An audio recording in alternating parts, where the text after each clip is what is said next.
আজকে সারা বাংলাদেশ থেকে গর্জন উঠেছে সিংহের আওয়াজে আমরা জীবন দিব, কিন্তু আমার দেশের 1 ইঞ্চি মাটি কোনো হায়নাকে দেব না।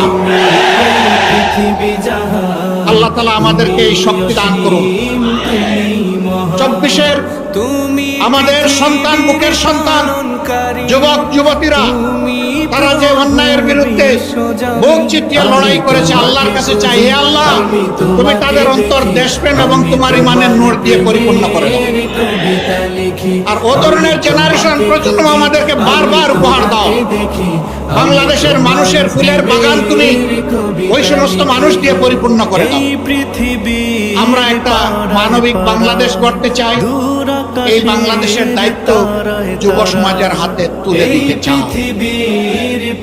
এই যুব সমাজই ভবিষ্যতের বাংলাদেশ। আপনারা সবাই দায়িত্ব তুলে দিতে রাজি আছেন?